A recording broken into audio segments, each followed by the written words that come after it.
Buenas noches a todos los estudiantes de la asignatura de Geología Ambiental. Hoy queremos desarrollar lo que tiene que ver con la parte de petrografía, que tiene que ver con las rocas ígneas y las rocas sedimentarias. Vamos a hablar de las rocas ígneas.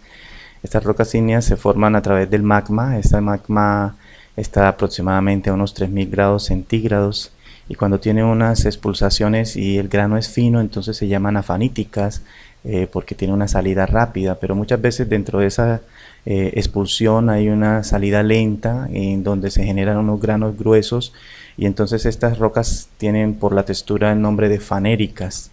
Y luego, si la velocidad es variable entre lenta y rápida, muy seguramente vamos a tener diferentes tamaños que van a aglutinar esta roca y entonces reciben el nombre de pórfidos.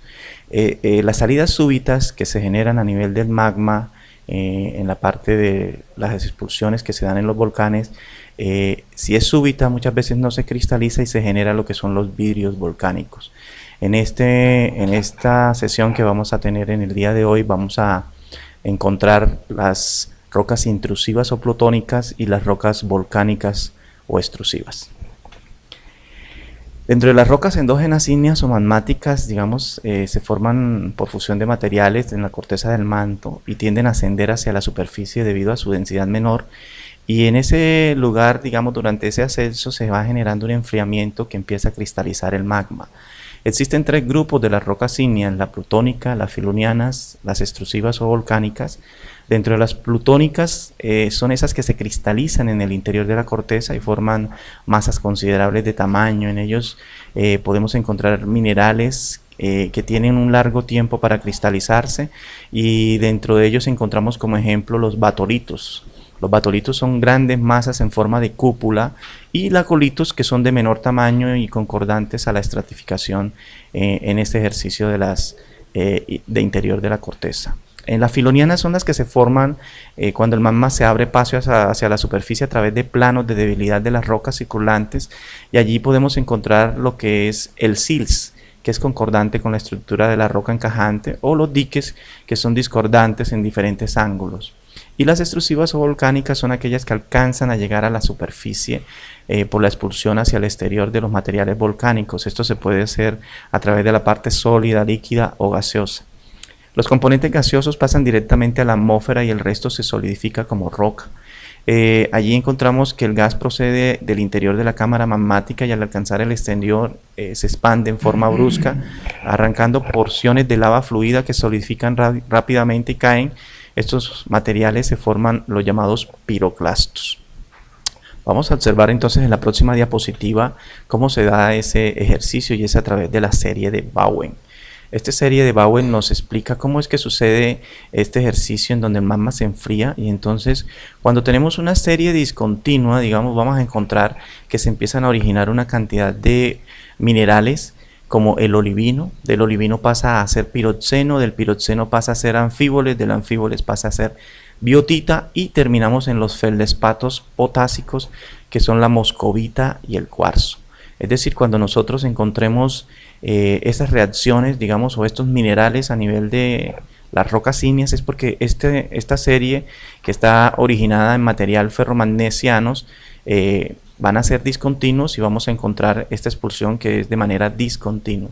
Pero cuando la serie es continua, entonces partimos de la anortita, que son feldespatos cálcicos, que están formados en su gran mayoría por calcio, y termina en unos feldespatos potásicos o sódicos ricos en sodio, como son la albita. Ese ejercicio se da en el ejercicio de una serie continua, y allí intervienen lo que son las plagioclasas. Entonces, en el ejercicio digamos, de segregación y de miscibilidad que encontramos a nivel de la cristalización que se genera a nivel de la concentración y difusión de las rocas ígneas, encontramos una cristalización fraccionada en donde se empiezan a analizar a partir del magma basáltico esta cristalización, y por el escurrimiento de ese magma líquido se va a una diferencia en la concentración. Eso nos empieza a generar unas rocas según la reacción que sea más favorable a través de la difusión y la convección. Estos componentes en su gran mayoría tienden a acumularse cuando ya están en el enfriamiento, que buscan de todas formas siempre el equilibrio. Recuerden que siempre en la naturaleza estamos tratando de buscar cómo tratar de llegar al equilibrio, y en ese ejercicio del equilibrio vamos a apreciar un poco la dinámica que se da a nivel intrínseco o la dinámica interna a nivel de la corteza terrestre. Aquí estamos observando una diapositiva que nos muestra que de una u otra forma, así como tenemos el ciclo hidrológico, también tenemos el ciclo de la roca. Pero este ciclo de la roca se da en millones y millones de años. Podemos encontrar una roca metamórfica, y esta roca metamórfica vuelve a convertirse en una roca sedimentaria, y esa roca sedimentaria llega al magma y vuelve y sale y es una roca ígnea, de tal manera que tenemos un ciclo continuo en millones y millones de años que hace posible que encontremos materiales laminares como micas, materiales fibrosos alineados como anfíboles y minerales resistentes que son a esfuerzos de los materiales. La roca volcánica de por sí es una roca que presenta una gran rigidez, pero también a su vez gana una plasticidad en el ejercicio de esos materiales heterogéneos. Dentro de esas rocas magmáticas que encontramos en el terreno encontramos los batolitos. Estos batolitos se dan de forma irregular, es un cuerpo de la roca ígnea intrusiva que abarca el área extensa. Cuando estamos hablando de áreas extensas estamos hablando de áreas mayores a 100 kilómetros cuadrados. Entonces más o menos ubiquémonos como de aquí a Bucaramanga, que tenemos 90 kilómetros. Entonces imagínense en ese área o en esa radio de acción de 100 kilómetros cuadrados. Entonces estamos hablando de un batolito. Y ese batolito son masas rocosas de grandes dimensiones en algunos momentos lo llamamos stock. Como ejemplo tenemos el famoso batolito antioqueño. Entonces todas esas personas que han podido ir a hacer la visita, digamos, y encuentran la Guatapé, digamos, Guatapé da una muestra un poco, digamos, a nivel externo de la superficie de cómo está compuesto ese batolito y esa roca que se encuentra a nivel interior, pero que aquí en ese ejercicio se muestra a nivel superficial. Los lacolitos entonces ya son más pequeños y están formados en forma de cúpula, es una masa intrusiva del magma, como especie de un domo o una chimenea. Esta roca, digamos, se encuentra casi siempre acompañada de rocas sedimentarias y están unas encima de otros que tienen una forma de cedro. Y los lopolitos son la cúpula invertida de los lacolitos. Entonces lo encontramos también allí, como lo vemos en la gráfica. Encontramos unos diques que son aquellos que atraviesan como ese muro, esa forma de muro. O sea, cuando estamos hablando de un muro nos estamos refiriendo a esa parte de estratificación que se está dando a nivel de la sedimentación de nuestras rocas.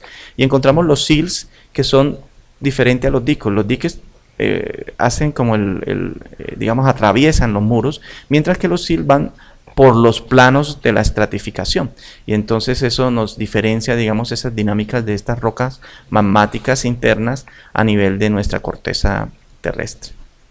Creo que en la próxima diapositiva ya tenemos más claro, digamos, el ejercicio. Aquí vemos un poco las características de los batolitos, que son irregulares, de una u otra forma tienen un techo dómico escalonado, presentan materiales fenolíticos, tienen una constitución granítica, y de una u otra forma no aparecen con volúmenes desplazados, y como habíamos dicho en el primer momento es de una extensión mayor de 100 kilómetros cuadrados.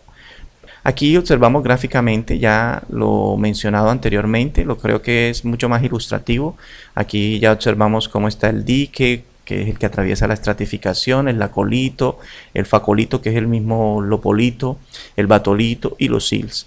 Entonces creo que queda apreciativamente, ya ilustrativamente, lo que hemos dicho en las diapositivas anteriores.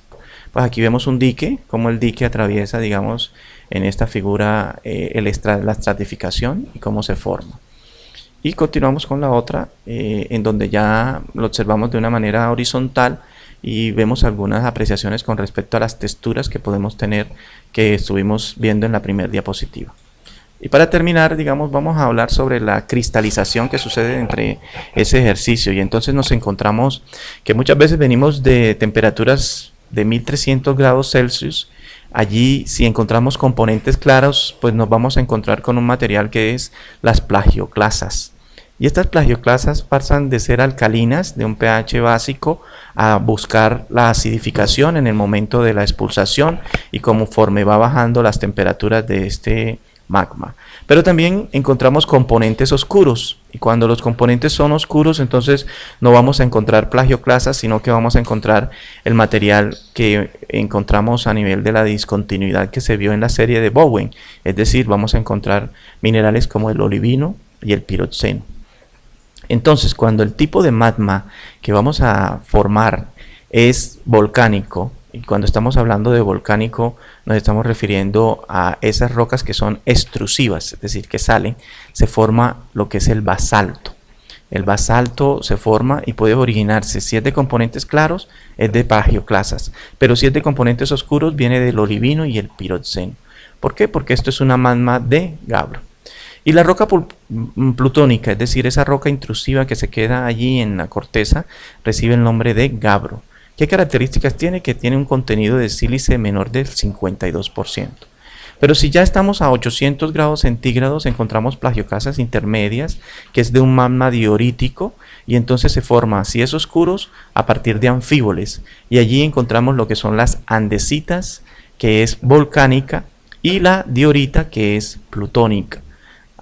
Creo que es necesario de una u otra forma que busquemos en revisiones bibliográficas el nombre de estas rocas y que aclaremos un poco más el concepto, pero estas son las rocas que vamos a encontrar en la expulsión que se da desde la parte del magma.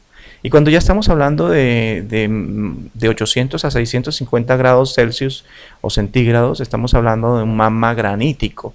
No sé si en sus casas ustedes tienen un mesón granítico o unas escaleras que sean de granito, ¿no? Entonces ese es ese material que está en su gran mayoría formada por cuarzo y por ortoclasas.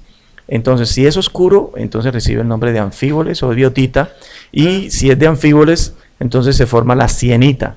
Pero si es de plagioclasas ácidas, se forma la traquita. Pero si es de cuarzo, se forma la riolita. Pero si es de biotita, se forma el granito. De tal forma que vamos a encontrar 4 rocas volcánicas que son basalto, andesita, traquita y riolita, y 4 rocas plutónicas que son intrínsecas, que es el gabbro, la diorita, la sienita y el granito.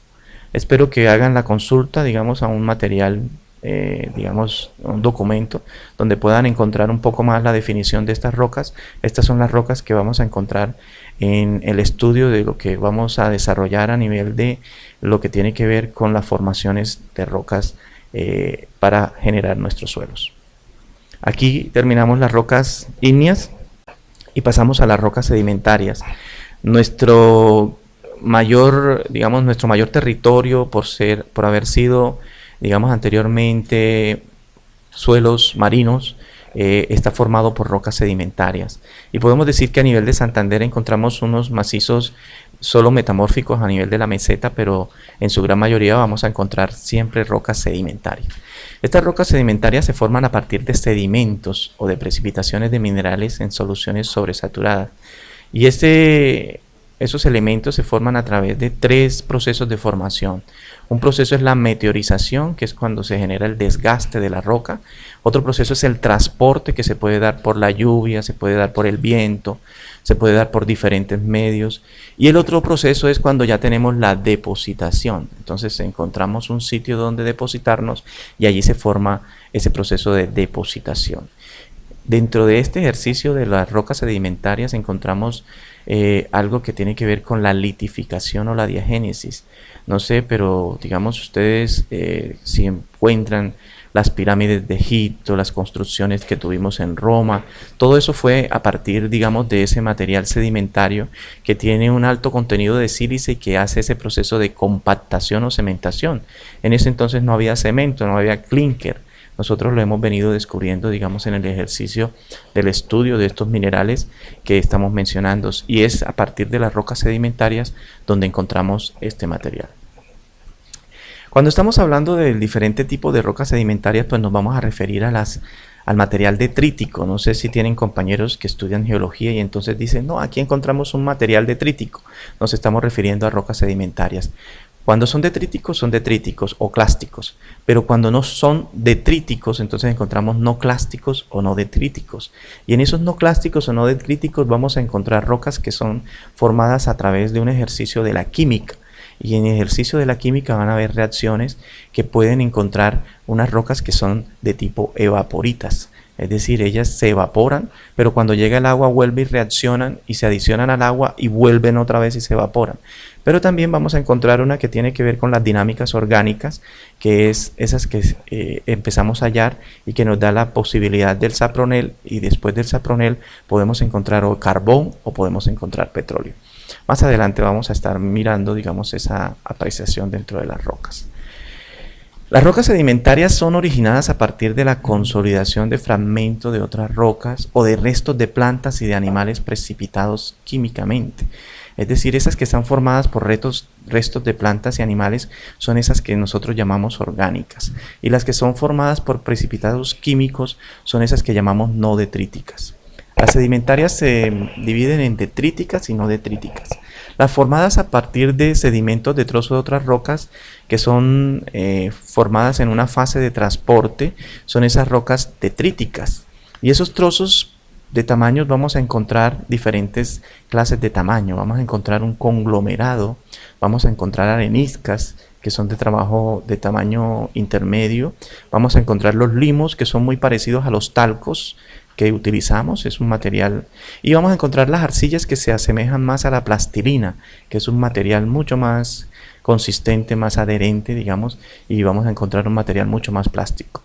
Dentro de las rocas sedimentarias no detríticas, que son formadas a partir de la precipitación de compuestos químicos, pues vamos a encontrar la famosa caliza, la roca caliza que tanto abunda. Nosotros aquí en el municipio de Curití vemos a calizas de Colombia, vemos diferentes minas que tienen toda una formación formada a través de calizas. ¿Y por qué? Porque tenemos restos de organismos como corales, como algas. Ustedes no sé, pero si ven ejercicios anteriores, todo, digamos, esta región era formada en mares, y por eso es que en el municipio de Guane podemos encontrar toda la parte que encontramos a nivel de lo que tiene que ver con la parte marítima, ¿no? De esos fósiles que encontramos y que tenemos allí.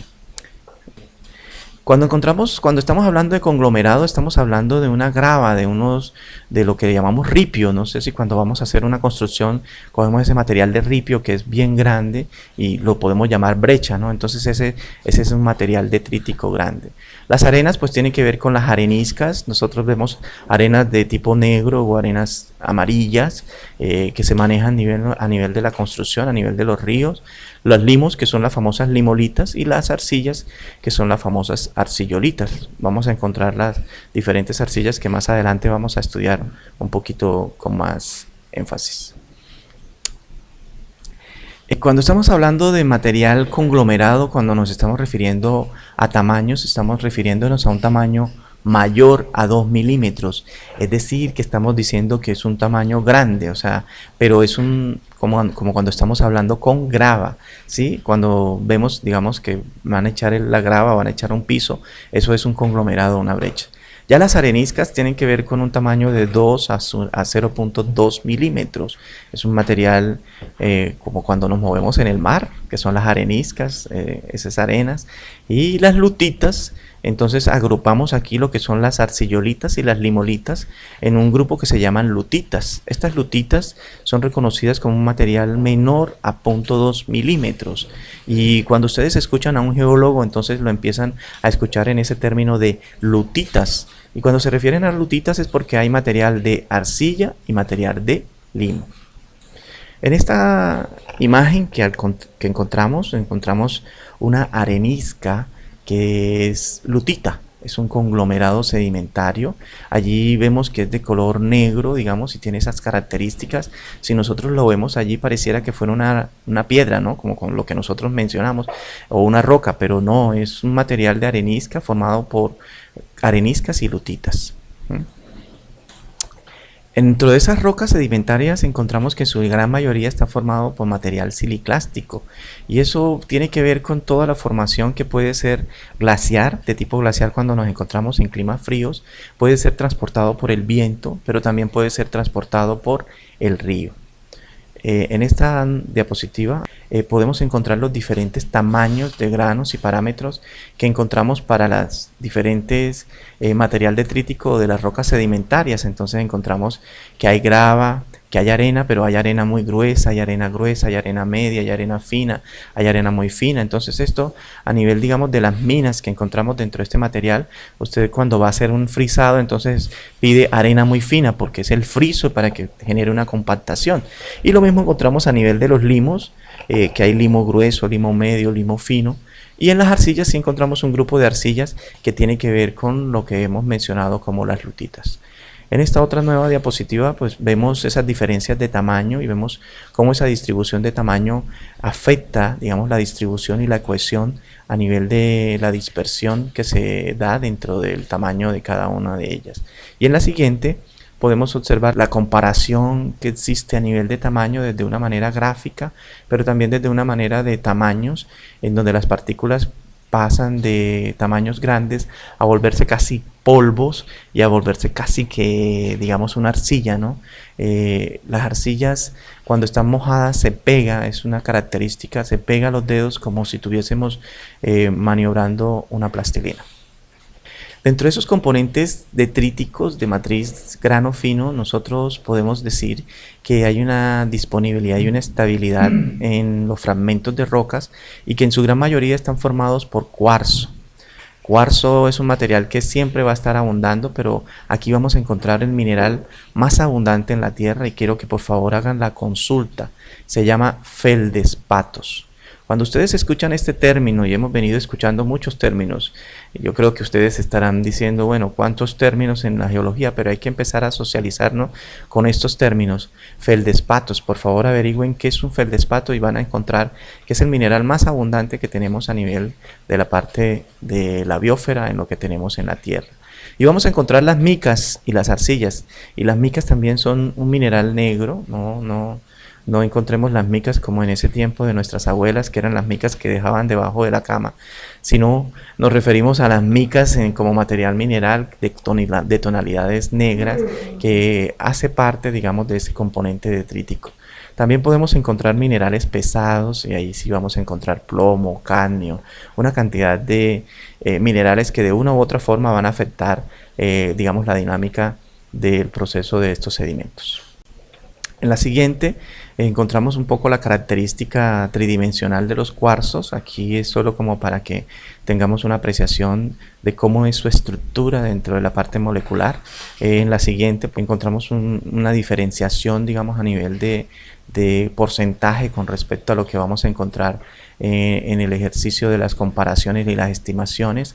Y en el siguiente vamos a encontrar que van a cambiar según la forma, según la composición, según la procedencia y según la misma fábrica que se genere con respecto a ese material detrítico.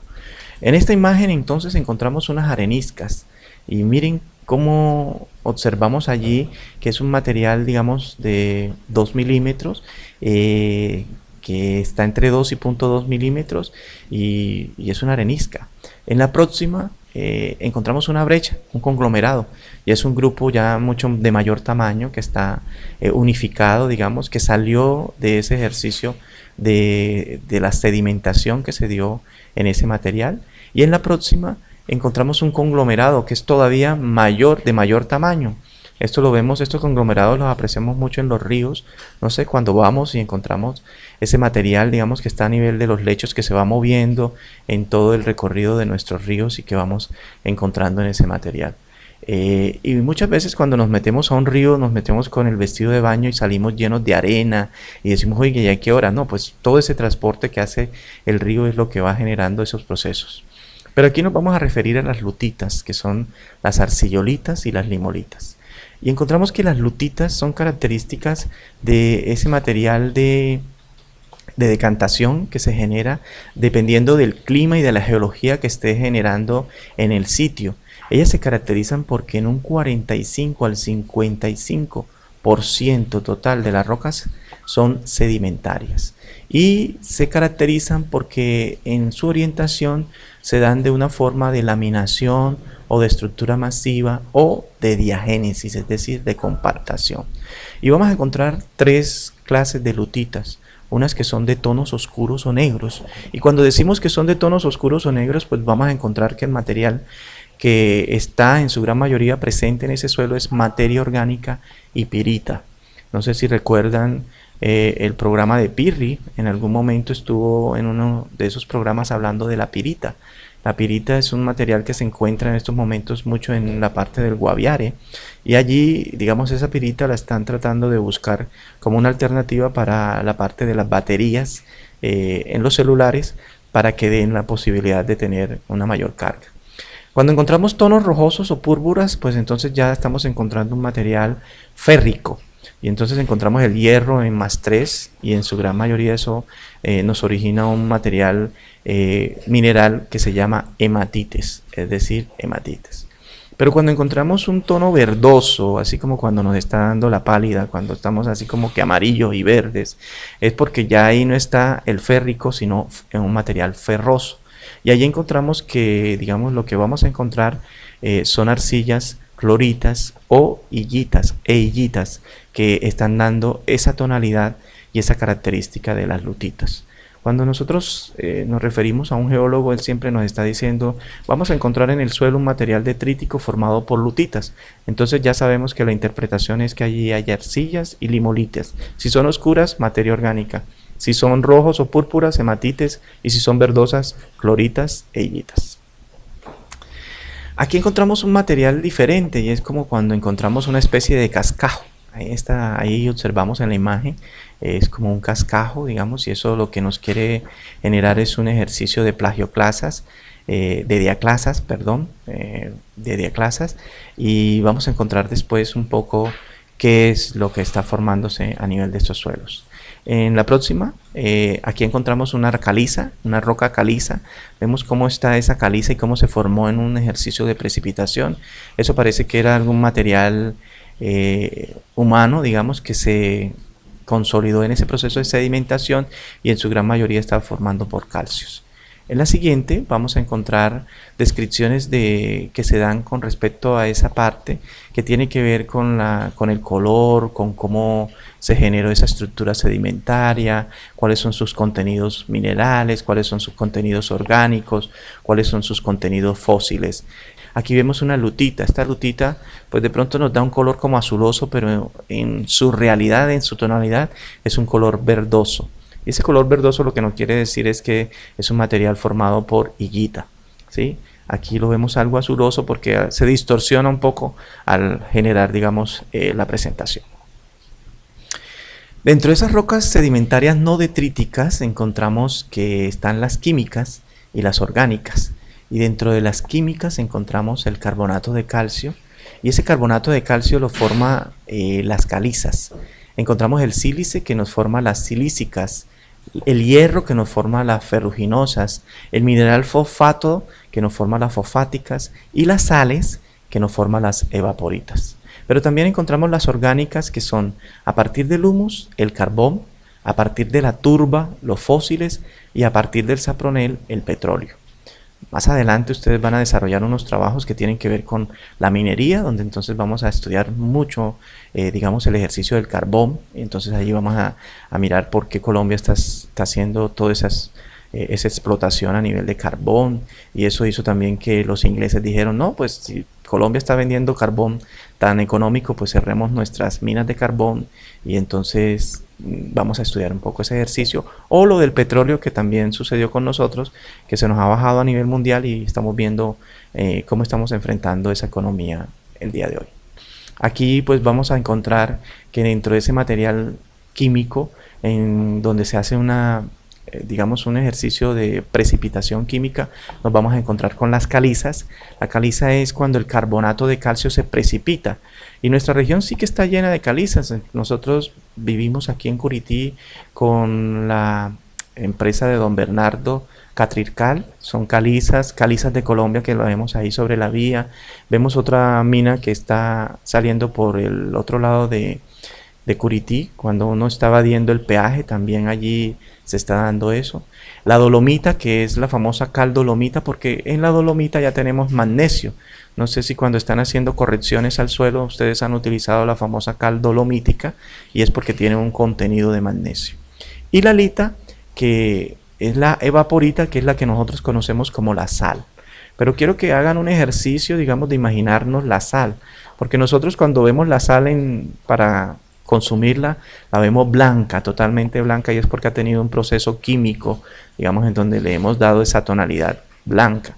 Pero la sal en su gran mayoría, si han tenido la posibilidad de ir hacia Zipaquirá o hacia la parte de La Guajira, encontramos que tiene un color negro, ¿no? O cuando utilizamos la sal para alimento de ganado, que no ha sido, que es la natural, en su gran mayoría tiene un color negrito.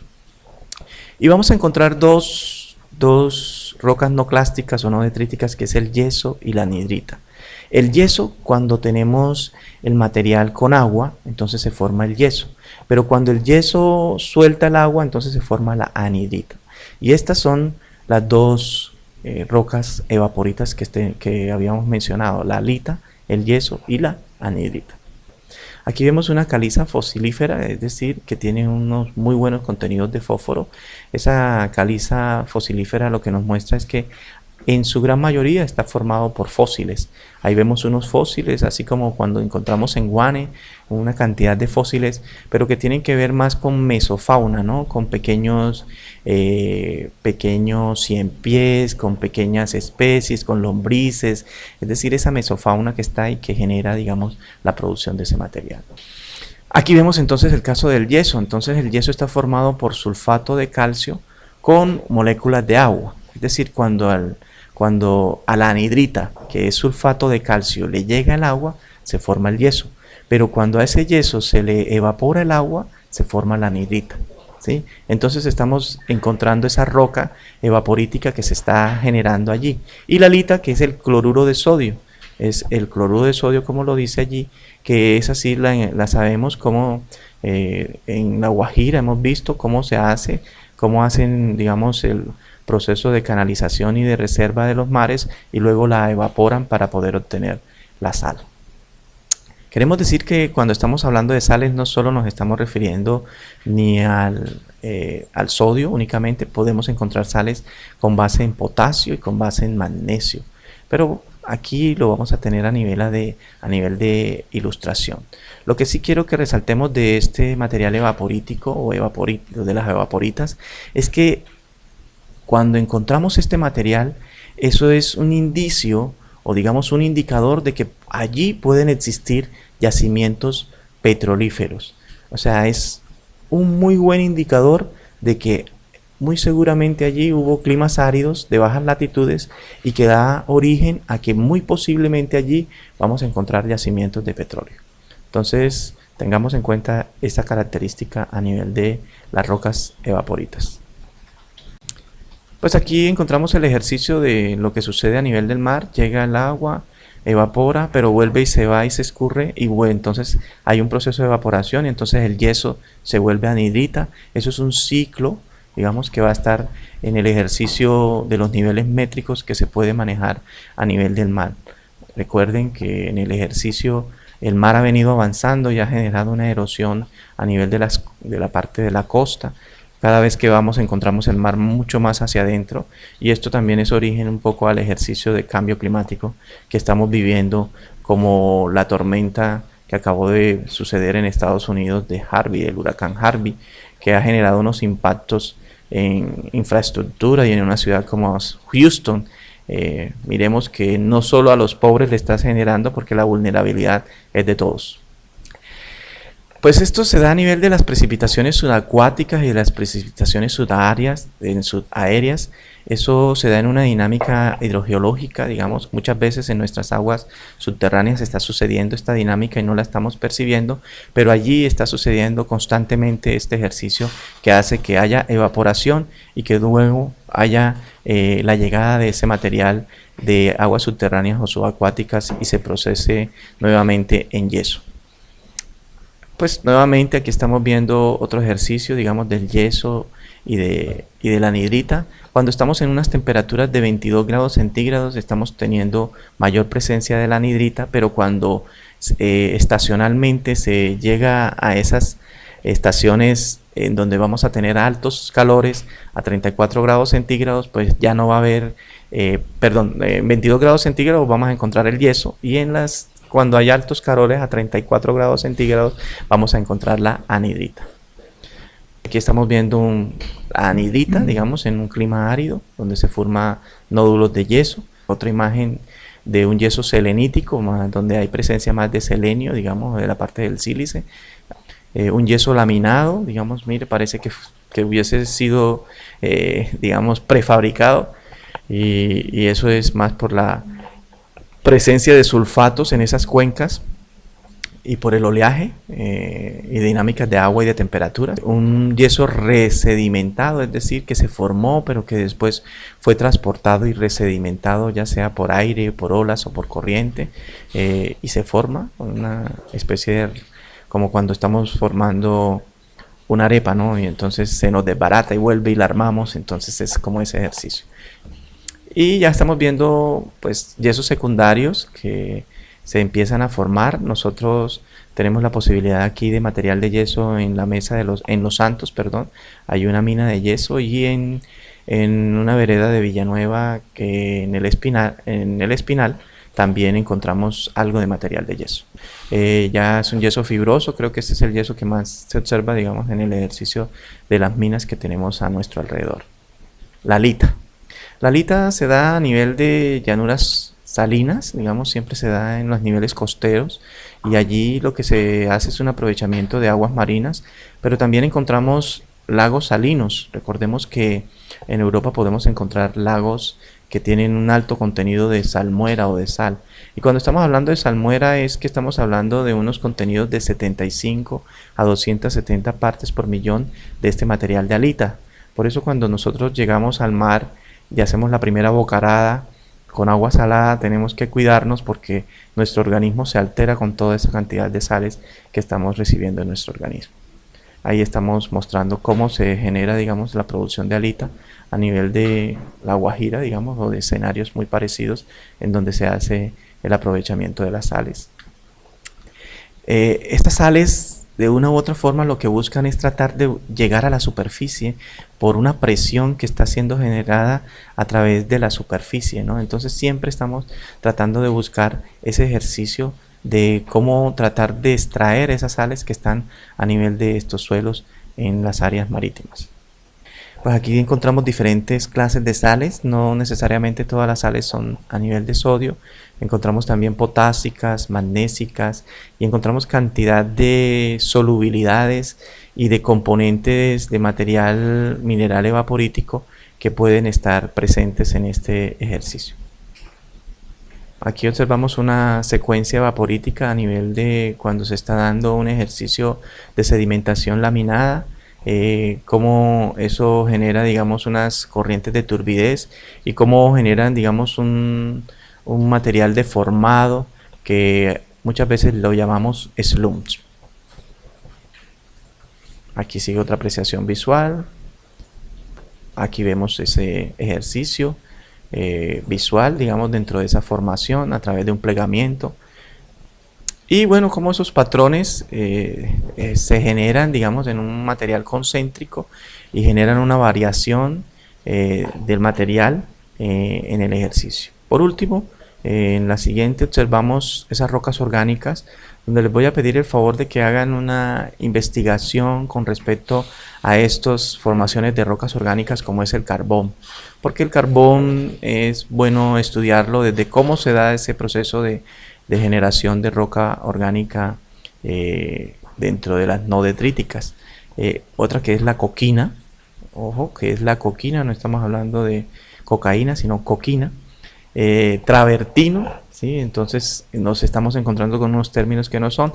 Y cuando el material es fósiles, fósiles es lo que encontramos. Yo creo que nosotros aquí tenemos esa bondad de poder contar con un ejercicio como el de el corregimiento de Guane, que hace parte del municipio de Barichara, y allí nos deleitamos con la cantidad de fósiles que encontramos en esta región. Para terminar, digamos, este ejercicio, podemos estar viendo esta imagen donde vemos que las rocas sedimentarias en su gran mayoría son estratos, pero también lo que quiero que perciban en este estrato fallado, en este estrato plegado, es que allí sucedió una falla geológica. Y miren cómo se observa esa falla geológica y cómo nos da esa discontinuidad de ese movimiento que fue abrupto, que fue un movimiento vertical, que nos deja el ejercicio, digamos, o la muestra de cómo este suelo fue afectado por una falla geológica. Y por último, digamos, decirle que cuando vamos a hacer una revisión visual, la estructura más importante que vamos a encontrar dentro de las rocas sedimentarias es los estratos. Cuando estamos hablando de los estratos, no estamos hablando de estrato 1, estrato 2, estrato 3. Estamos hablando de que van a estar compuestas como cuando colocamos unas 10 láminas de teja de zinc o de teja o láminas de hierro de zinc, y las ponemos una encima de la otra, entonces se ve como una estratificación, es decir, como una formación en donde vamos a encontrar diferentes colores, diferentes texturas, diferentes formas, pero siempre de una manera horizontal y que van a tener una secuencia. Eso es lo que caracteriza la formación de las rocas sedimentarias, y creo que con esto estamos dando cumplimiento a lo que es el capítulo de petrografía. Nos faltaría lo que son las rocas sedimentarias, las rocas metamórficas, perdón, que las veríamos en la próxima clase. Como recomendación, no solo nos quedaríamos con esta presentación, yo querría que ustedes pudiesen ir a fuentes bibliográficas donde puedan hacer una mejor fundamentación de lo que hemos visto en esta clase virtual. Les agradezco mucho por la atención y esperamos seguir avanzando en el conocimiento de la geología ambiental. Aquí dejamos las referencias por si quieren tener el acceso a las mismas. Encontramos también que tenemos la posibilidad de poder allí encontrar toda la fuente de lo que hemos trabajado y algunos ejercicios prácticos que nos dan, como es la parte de Chile en Geología General de Atacama, que nos dan el ejercicio de por qué conocer lo que son las rocas ígneas y las rocas sedimentarias. Para terminar, también queremos darle los agradecimientos al equipo de Centuria. Esto no se hubiese podido lograr sin el acompañamiento de ellos, sobre todo aquí a nuestro compañero Freddy Agudelo, que viene colaborándonos en el ejercicio y la realización de este material educativo. Muchas gracias. Recuerden que Unisangil, espacio con calidad de pensamiento.